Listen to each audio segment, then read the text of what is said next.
The champagne flutes clinked against each other in the opulent halls of the Royal Academy of Arts, their crystal chimes echoing off marble columns that had witnessed centuries of London's artistic evolution. Margaret Whitmore stood before the ornate mirror in the ladies' room, adjusting her black Chanel blazer with the precision of a surgeon preparing for operation. At 45, her auburn hair was pulled back into a severe chignon that had become her signature look: professional, untouchable, intimidating.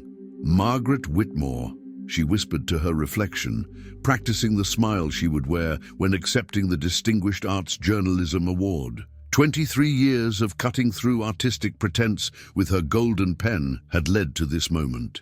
Her reviews in the Arts Chronicle weren't just criticism, they were verdicts that could elevate unknown artists to stardom or bury established careers 6 feet under. The bathroom door opened, and Sarah Mitchell, the Academy's director, entered with barely contained excitement. "Margaret, darling, they're ready for you. The entire London art world is here tonight." Sarah's eyes gleamed with the kind of reverence usually reserved for royalty. Margaret straightened her shoulders, feeling the weight of her reputation settling around her like an expensive coat. 23 years, Sarah. 23 years of telling this city what art matters. Her voice carried the confidence of someone who had never been wrong, or at least had never been caught being wrong. As they walked toward the main hall, Margaret's mind drifted to her first review, published when she was a hungry 22-year-old graduate from Oxford.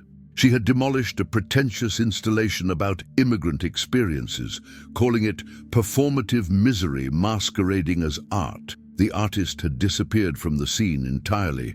Margaret had felt powerful then, intoxicating power that had only grown with each published word. The main hall buzzed with London's cultural elite. Gallery owners in tailored suits whispered to collectors draped in designer gowns, while emerging artists lurked at the periphery, hoping to catch the attention of someone, anyone, who could change their lives. Margaret surveyed the crowd like a queen reviewing her subjects. "Ladies and gentlemen," the presenter's voice boomed through the microphone, "tonight we honor a woman whose pen has shaped British art criticism for over 2 decades. Margaret Whitmore has been the unwavering voice of artistic integrity, fearlessly championing excellence while exposing mediocrity." The applause thundered through the hall.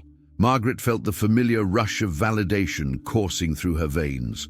This was her kingdom, and tonight she was being crowned. But in the shadows of the crowd, a figure watched with different eyes.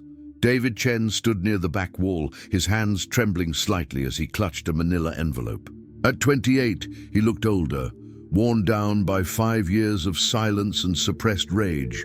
His once bright eyes now carried the weight of dreams deferred and dignity destroyed.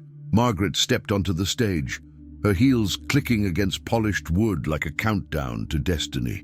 5 years earlier, the rain hammered against the windows of the small gallery in East London with the relentless rhythm of David's nervous heartbeat. "Fragments of Home" was printed in simple black letters on the exhibition poster, and beneath it, in smaller font, "First Solo Exhibition by David Chen." David stood before his largest canvas, a vibrant piece depicting his grandmother's hands kneading dumpling dough, while London's skyline stretched behind her through a kitchen window. The painting bridged 2 worlds, the intimate warmth of his Chinese heritage and the cold ambition of his adopted city. He'd spent months perfecting every brushstroke, pouring his immigrant family's story onto canvas with the hope that someone would see their beauty, their struggle, their humanity. "Nervous?" asked Lynn, the gallery owner, a kind woman in her 60s who had given him this chance when no one else would. Her own gallery was modest, tucked between a Pakistani restaurant and a vintage clothing shop, far from the gleaming districts where serious art careers were made. "Terrified," David admitted, adjusting his tie for the 100th time. His parents had closed their small restaurant early to attend, his mother wearing her best dress, his father uncomfortable in a borrowed suit. They didn't understand art. but they understood their son's dreams.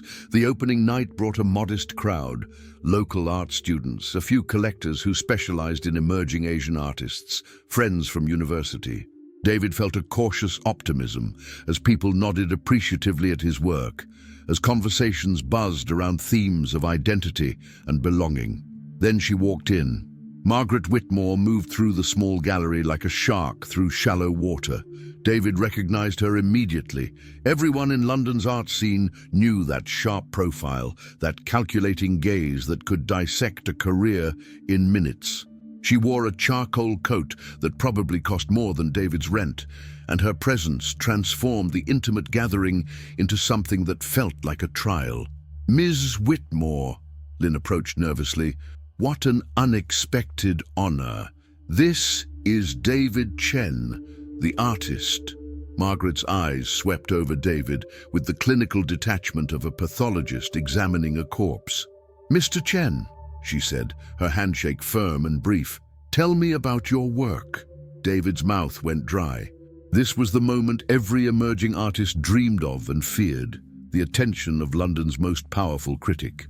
"It's about identity," he began, his voice steadier than he felt. "About finding home between cultures, about the immigrant experience in modern Britain." Margaret nodded, making notes in a small leather notebook. She spent 37 minutes in the gallery. David counted every second, asking pointed questions, studying each piece with an intensity that felt invasive. Before leaving, she obtained a detailed biography from Lynn, including information about David's family background, their immigration story, even details about his father's struggles with the restaurant business. "I'll be in touch," she said, and David's heart soared with the possibility that Margaret Whitmore might actually review his first solo show. 2 weeks later, the Arts Chronicle published her review. David bought the paper at dawn, his hands shaking as he turned to the arts section. The headline made his blood freeze: "Cultural tourism, when authentic voices become manufactured sob stories." Margaret's words cut through his dreams like surgical blades. David Chen's Fragments of Home represents everything wrong with contemporary art's obsession with identity politics. This collection of technically adequate but emotionally manipulative canvases exploits immigrant narratives for Western sympathy rather than genuine artistic expression. Chen's family restaurant, which serves mediocre takeaway to drunk university students, hardly qualifies as the crucible of profound cultural insight he claims it to be. The review continued with surgical precision, each paragraph designed to destroy not just David's art, but his entire foundation as a human being. Margaret had researched his family's immigration history, their financial struggles, even his father's brief encounter with immigration authorities 5 years prior. Information that should have been private, personal, sacred. Perhaps most troubling is Chen's appropriation of his grandmother's story, a woman who died when he was 7 and whose memories he exploits with the shameless sentimentality of a Hallmark card. The painting Grandmother's Hands reduces a complex human being to a convenient symbol of ethnic authenticity, while Chen himself has spent more time in Oxford lecture halls than in his family's restaurant kitchen. David read the words over and over, each sentence a fresh wound. How had she known about Oxford, about his grandmother, about the immigration incident his father had never spoken of publicly? The review wasn't just criticism, it was a comprehensive character assassination built on intelligence gathered like a detective investigating a crime. The most disturbing aspect of Chen's exhibition is not its artistic mediocrity, but its calculated manipulation of contemporary art world guilt. These paintings exist not to challenge or inspire, but to collect sympathy points from liberal collectors who mistake pity for aesthetic appreciation. In an era where authentic voices deserve platforms, Chen's manufactured vulnerability represents a betrayal of genuinely struggling artists who lack his educational privilege. By the time David finished reading, his hands were shaking so violently he could barely hold the newspaper. His phone had been ringing for an hour, Journalists wanting statements, gallery owners cancelling meetings, collectors withdrawing interest. His mother called in tears. Neighbors had recognized their story in the review and were asking uncomfortable questions. The gallery sold 0 pieces during the exhibition's remaining 2 weeks. Lynn, devastated but practical, suggested they close the show early. "I'm sorry, David. I truly believed in your work." Indeed. But Margaret's review had consequences beyond lost sales. The immigration authorities, prompted by the public attention, reopened their investigation into his father's status. The restaurant faced increased scrutiny, health inspections that felt more like harassment than routine checks. His parents aged years in weeks, the stress etching new lines around their eyes. David's confidence crumbled like ancient paper. He stopped painting, stopped believing that his voice mattered. Applications to other galleries went unanswered. Margaret's review had marked him as commercially toxic, artistically suspect. The art world, always quick to follow the lead of its most powerful voices, had rendered its verdict. 6 months later, David's parents lost the restaurant. The combination of reduced customers, increased regulatory pressure, and mounting legal fees had proven insurmountable. They moved to a smaller flat in Zone 4, his father taking night shifts in someone else's kitchen, his mother cleaning offices in the early morning hours. David fell into a depression so deep that sunlight felt foreign against his skin. He spent days in his childhood bedroom, staring at canvases he couldn't bring himself to touch. The paintings from his exhibition, returned unsold from the gallery, leaned against walls like abandoned children. His therapist, Dr. Ahmed, became his lifeline during those dark months. Trauma doesn't just affect the mind, David. It rewrites our entire sense of who we are in the world. 3 years passed, like a slow healing wound. David had rebuilt himself piece by piece, working as a graphic designer for a small marketing firm while attending therapy twice a week.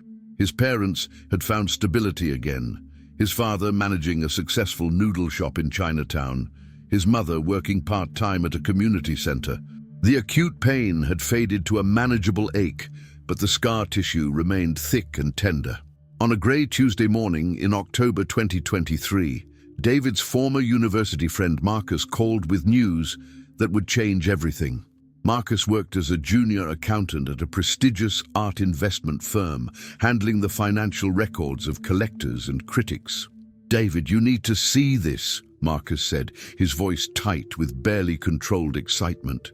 "I've been going through some old files, and I found something about Margaret Whitmore that you're not going to believe." They met that evening at a pub in Shoreditch, far from the art world's usual haunts. Marcus spread photocopied documents across their corner table like evidence at a trial. Bank statements, investment records, gallery ownership documents, a paper trail that revealed the hidden architecture of Margaret's influence. "Look at these dates." Marcus pointed to a series of transactions.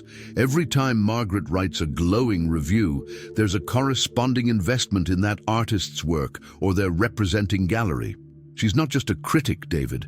She's running a sophisticated market manipulation scheme." David studied the documents with growing amazement.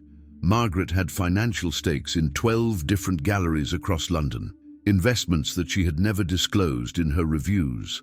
When she destroyed unknown artists, she was often clearing space for artists whose work she had quietly purchased months earlier.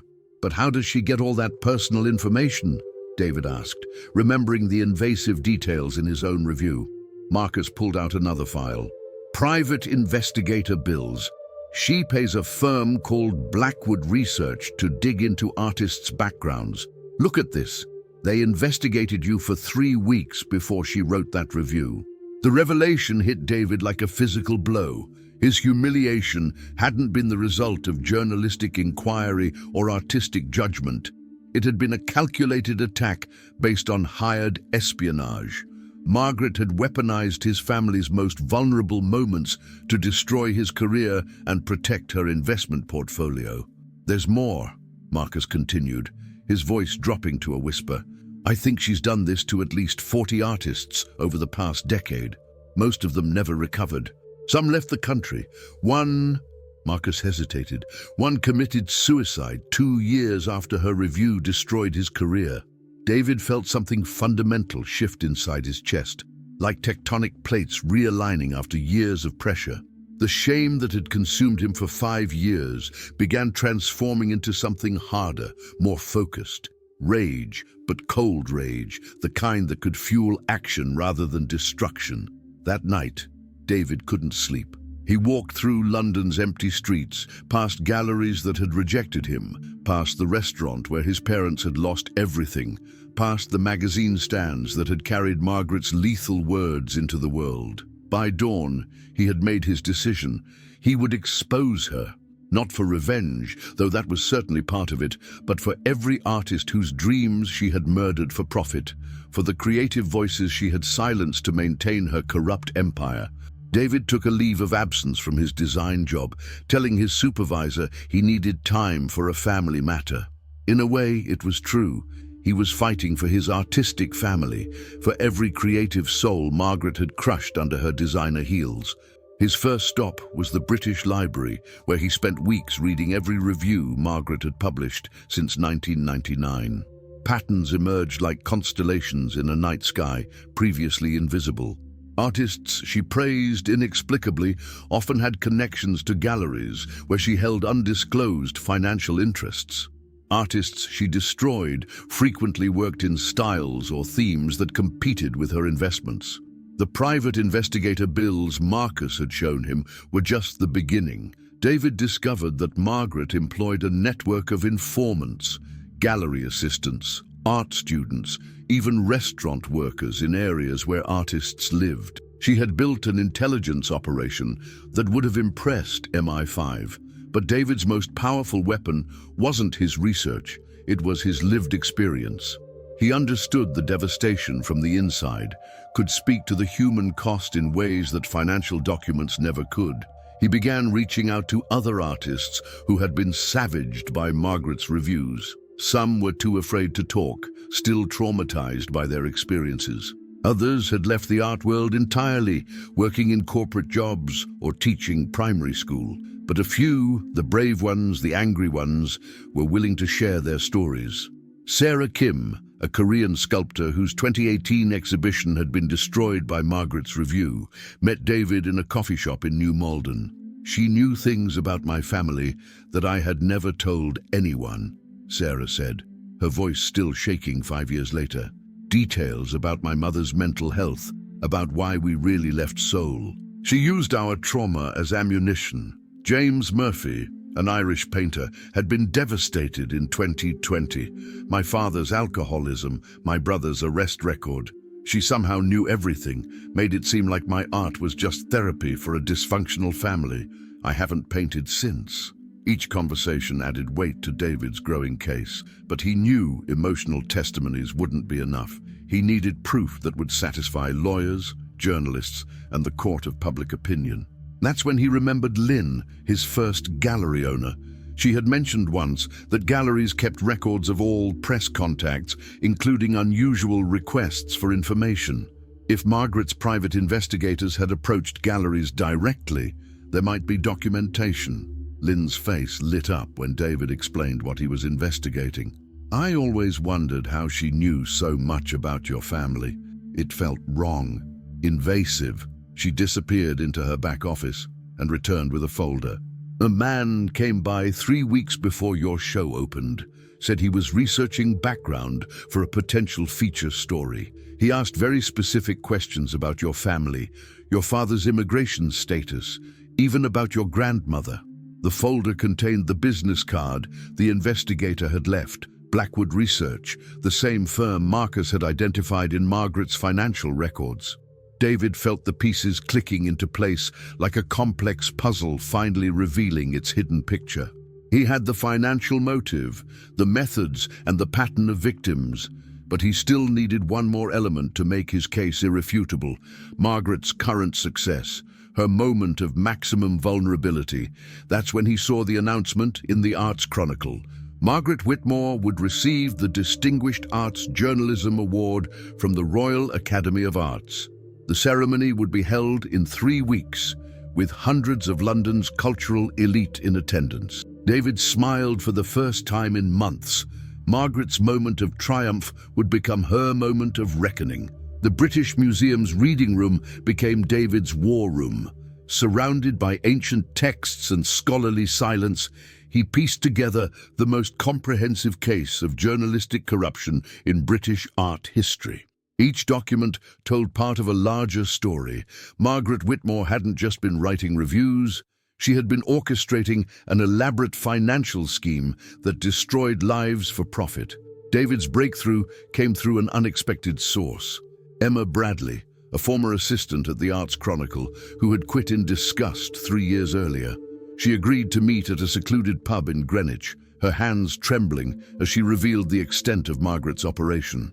"She had files on everyone," Emma whispered, constantly checking over her shoulder.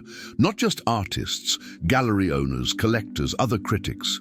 She knew who was having affairs, who had gambling debts, who was struggling financially. She used all of it."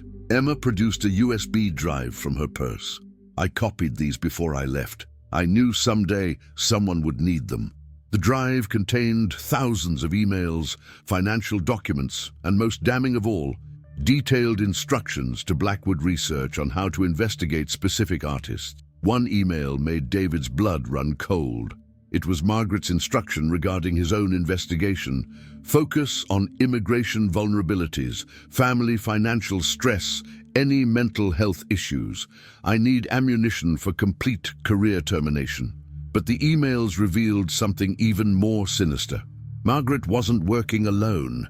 She had cultivated relationships with immigration officials, tax inspectors, and licensing authorities. When her reviews destroyed an artist's reputation, she would tip off relevant authorities to apply additional pressure. David's family's immigration troubles, the restaurant inspections, they had all been orchestrated. The scope of Margaret's influence was staggering. She had destroyed over 60 artists' careers in the past decade, manipulating the entire London art market to benefit her secret investment portfolio. Some victims had fled the country, others had abandoned art entirely. The suicide Marcus had mentioned, a promising young painter named Robert Hassan, had left a note specifically mentioning Margaret's review as the final blow to his already fragile mental state. David spent sleepless nights reading testimonies from Margaret's victims. Each story followed a similar pattern. A promising artist would gain attention, Margaret would commission an investigation, and then she would publish a devastatingly personal attack disguised as art criticism. The artist would be professionally destroyed, their personal lives exposed and humiliated. But Margaret's greatest weapon wasn't just her pen, it was the art world's willingness to follow her lead. Gallery owners who disagreed with her reviews found themselves excluded from important exhibitions. Critics who challenged her opinions discovered their own careers mysteriously stalling. She had created a climate of fear where dissent was professional suicide. As David compiled his evidence, he realized he had uncovered something unprecedented in the art world. This wasn't just about bad reviews or harsh criticism. This was about the systematic abuse of power, the weaponization of journalism for personal financial gain. The Royal Academy Award ceremony was 2 weeks away. Margaret would stand before London's cultural elite, accepting praise for her integrity and fearless commitment to artistic excellence. David knew this was his moment, the universe presenting him with perfect poetic justice. But as he prepared for his public revelation, David felt the weight of responsibility settling on his shoulders. This wasn't just about his own vindication anymore. He was carrying the hopes of every artist Margaret had destroyed, every creative voice she had silenced. The evidence he had gathered could reshape how the art world understood power, influence, and the responsibilities that came with both. His parents, who had quietly rebuilt their lives, were initially frightened when he explained his plan. "Are you sure this is wise?" his mother asked. Powerful people don't like being exposed, but his father, who had spent years carrying the shame of their public humiliation, placed a hand on David's shoulder. Sometimes standing up is more important than standing safe, he said in Mandarin. Your grandmother would be proud. The Royal Academy's grand hall buzzed with an energy David had never witnessed, the electric chaos of a world turned upside down. He stood near the entrance, watching London's cultural elite arrive in various states of shock, anger, and barely concealed panic. Morning newspapers were clutched in manicured hands like evidence at a crime scene. Smartphones buzzed constantly with updates, and hushed conversations crackled with the intensity of a revolution. Margaret arrived at 7:47 p.m., exactly 13 minutes after the ceremony was scheduled to begin. David watched her step from a black taxi, her face a masterpiece of controlled fury. She wore the same Chanel blazer from his nightmares, but tonight it looked like armor that had already been pierced. Her usual commanding presence had been replaced by something desperate and dangerous. The crowd's reaction was immediate and visceral. Conversations stopped mid-sentence, heads turned like spectators at a gladiatorial combat, and a pathway naturally cleared. Not out of respect, but out of the instinctive human desire to witness a public execution from a safe distance. David felt his heart hammering against his ribs as Margaret's gaze swept the room and landed on him. For one eternal moment, their eyes met across the crowded hall. Her expression shifted through multiple emotions: recognition, rage, and finally, something that looked almost like respect. She had trained him well in the art of destruction, and now he had become her greatest student. Sarah Mitchell, the academy director, approached Margaret with the careful steps of someone navigating a minefield. Margaret, we need to discuss the allegations in today's papers. The board is meeting in emergency session. The ceremony will proceed as planned, Margaret interrupted, her voice carrying its old authority despite the chaos around her. I've spent 23 years serving this industry. I won't be destroyed by gossip and speculation. But her words rang hollow in the transformed atmosphere. Gallery owners who had once courted her favor now avoided eye contact. Critics who had followed her lead whispered among themselves like conspirators planning a coup. The artists in attendance, those brave enough to attend after years of fearing her, watched with a mixture of vindication and awe. David approached slowly, his manila envelope containing the final pieces of evidence, documents he hadn't shared with the press yet, testimonies from Margaret's most recent victims, financial records that would ensure criminal charges. Ms. Whitmore, he said, his voice steady despite the magnitude of the moment, I believe we have unfinished business. Margaret turned to face him fully, and David saw something in her eyes he had never expected: exhaustion. The weight of maintaining her corruption for 2 decades had finally broken through her facade. You want to destroy me, she said quietly, just loud enough for him to hear, just like I destroyed you. No, David replied, his voice carrying the wisdom earned through 5 years of pain and healing. I want to save the next artist you would have destroyed, and the one after that, and all the ones who come after them.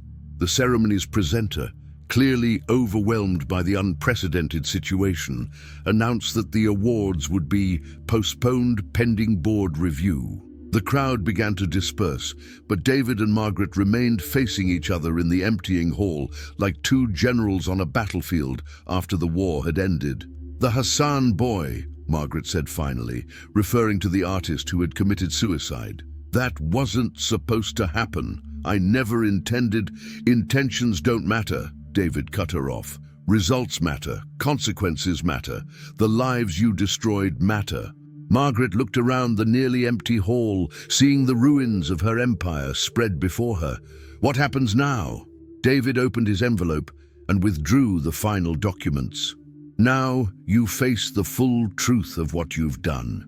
These are testimonies from the 3 artists you were planning to destroy next month. The investigations you commissioned, the vulnerabilities you intended to exploit, all of it.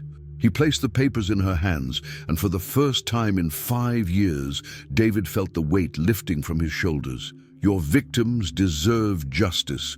The art world deserves honesty. And maybe, somewhere deep inside, you deserve a chance to remember who you were before you became what you became. Margaret stared at the documents, her hands trembling slightly. 23 years, she whispered.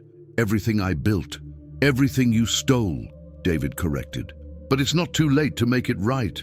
As security guards approached to escort Margaret from the building, criminal investigations had already begun.